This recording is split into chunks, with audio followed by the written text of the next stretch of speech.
প্রথমেই আজ ডক্টর শ্যামাপ্রসাদ মুখার্জির ১১৬তম জন্মবার্ষিকীতে সবাইকে আমি অভিনন্দন জানাচ্ছি। এই মহাপুরুষকে স্মরণ করে সকাল থেকে বিভিন্ন জায়গায় অনুষ্ঠান শুরু হয়ে গেছে। রেল রোডে আমরা মাল্যদান করেছি।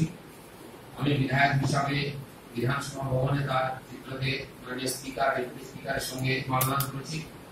আমাদের অফিসে তার যে ছোট্ট মূর্তি আছে সেখানেও আমাদের সহভাগী নেতা পাঞ্জাব জেলার বিজয়বর্গী শিবপ্রকাশজি, আমি এবং প্রদেশের নেতৃবর্গ মাল্যদান করেছেন। সারা দেশ এবং সারা বাংলা জুড়ে বিভিন্ন রকম অনুষ্ঠানের মাধ্যমে তাকে আমরা স্মরণ করছি, আর আদর্শের উপর ধরে স্মরণ করে দিচ্ছি। দুর্ভাগ্যবশত তিনি এই পশ্চিমবাংলার জন্ম দিয়েছেন। আজকে তার জন্মতিথিতে পাহাড় থেকে সাগর সঙ্গে আগুন জ্বলছে। আবার পশ্চিমবঙ্গের অস্তিত্বের সংকট দেখা দিয়েছে। আবার পশ্চিমবাংলার বাঙালিকে উদ্বাস্ত হতে হবে যখন মায়ের ভয়ে বেঁচে থাকতে হচ্ছে। এত দুঃখের বিষয়। সমস্ত কার্যক্রমের মাঝখানে আমরা আমাদের পার্টিতে যে বিভিন্ন পার্টির রাজনৈতিক কর্মী ছাড়াও সমাজের বিভিন্ন স্তরের ব্যক্তিগণ, নরেন্দ্র মোদীর নেতৃত্ব, মাননীয় অমিত শাহ কর্তৃত্ব, সরকারের উপলব্ধি এবং যে উন্নয়নের ধারা চলে তা দেখে আকৃষ্ট হয়ে আমাদের পার্টিতে নিরন্তর যোগদান করছেন। আজকে এখানে তিনজন বিশিষ্ট ব্যক্তি এসেছেন যারা মূলত কংগ্রেস বিচারধারা থেকে টিএমসি তে ছিলেন, টিএমসি সংগঠনকে যোগ্যতার সঙ্গে বিচার বিস্তার করেছেন, কিন্তু যেটা মূল সততা আর বিশ্বস্ততা দুটোর অভাব দেখার জন্য তারা আজকে আমাদের পার্টিতে জয়েন করবেন।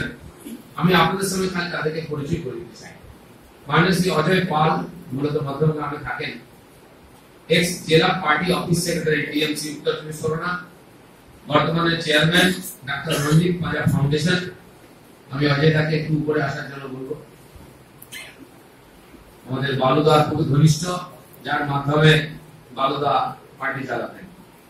দ্বিতীয় ডাক্তার সনাতন বন্দ্যোপাধ্যায়, বিখ্যাত ডাক্তার, জেলা সম্পাদক ছিলেন ইন্ডিয়ান রেড ক্রস সোসাইটি উত্তর চব্বিশ পরগনা, এক্স প্রধান টিএমসি মেডিকেল সেল উত্তর চব্বিশ Pargana, joint secretary IMA West Bengal state. তিনিও উপস্থিত আছেন। ডাক্তার বন্দ্যোপাধ্যায়কে উপরে আসার জন্য আমি অনুরোধ করবো। সুব্রত রায়, সম্পাদক মধ্যমগ্রাম বইমেলা। সুব্রত বাবু আমাদের সঙ্গে উপস্থিত আছেন, তাকে আমরা অনুরোধ করবো আর উপরে আসার জন্য। আমি পার্টির তরফ থেকে পার্টির পতাকা দিয়ে তাদেরকে আমি ভারতীয় জনতা পার্টি পরিবারে সামিল করতে চাই।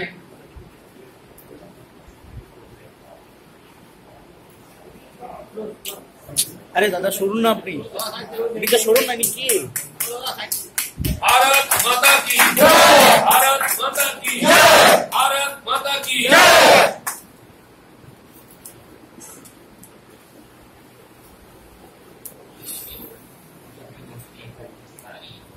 কি ওটা অজয়দাকে যেটা কথা বলার জন্য অনুরোধ করব। নমস্কার। ডক্টর শ্যামাপ্রসাদ মুখোপাধ্যায় ১১৬তম জন্মদিবসে আমরা তাকে আমরা আজ রাজ্য বিজেপি সভাপতি দিলীপ ঘোষ এবং অন্যান্য কার্যকর্তাদের উপস্থিতিতে আমরা ভারতীয় জনতা পার্টিতে যোগ দিলাম।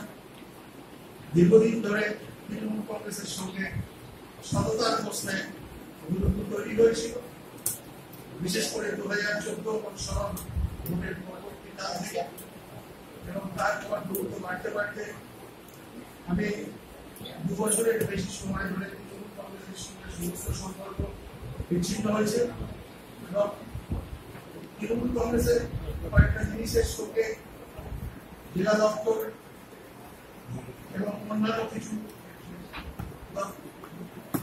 বিষয়ের সাথে আমি যুক্ত থেকে সেখান থেকে আমার নাম বাদ দিতে বলে তৃণমূল নেতৃত্বকে আমি এপ্রিল মাসে চিঠি দিয়েছি, এবং তারপর আমরা মনস্থির করেছি যে বাংলার সার্বিক বিকাশের সাথে এবং আমাদের প্রিয় প্রধানমন্ত্রী নরেন্দ্র মোদীর কাজকর্মে আমরা উৎসাহ পেয়ে এবং পশ্চিমবঙ্গে পাহাড় থেকে সাগর পর্যন্ত যে অরাজকতা চলছে সেই অরাজকতা দূর করতে আমরা ভারতীয় জনতা পার্টির পতাকা তলে কাজ করতে আমরা আগ্রহী।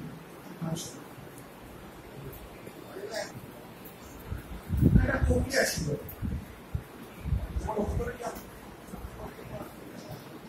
না একদমই একদমই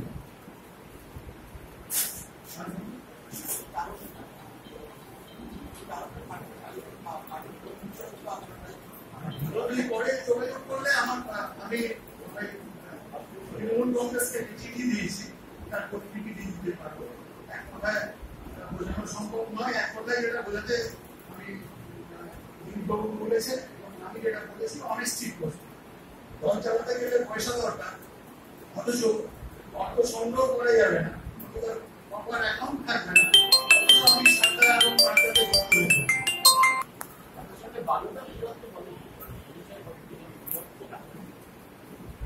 যুব কংগ্রেস পরিচিত 1982 সাল থেকে জাতীয় কংগ্রেসের যুব কংগ্রেস অবশ্যই অবশ্যই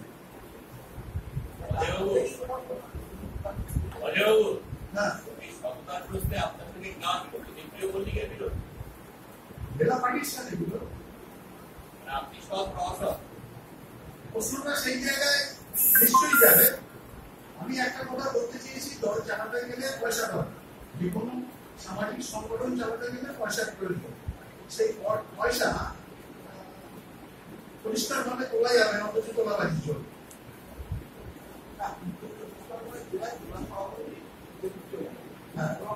সবাই জানে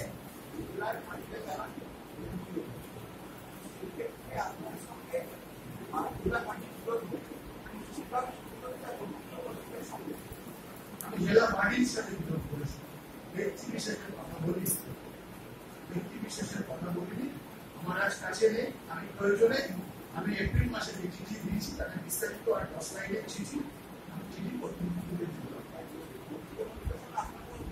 ব্যক্তিগতভাবে বিরোধ কিসের? অবশ্যই অবশ্যই অবশ্যই অনিশ্চিত। সততার বিজ্ঞাপন দিয়ে তো আমাদের পশ্চিমবঙ্গে কেউ ক্ষমতায় আসেনি, সততার বিজ্ঞাপন দিয়ে আসতে হয়েছে। অভিযোগের টিপ তো তার থেকে উঠছে। একটা দলের 12-13 জন সাংসদ অভিযুক্ত। ভারতবর্ষের ইতিহাস কেন পশ্চিমবঙ্গের ইতিহাসে ঘটনা আগে আমরা দেখি, আমি বলতে পারবো না।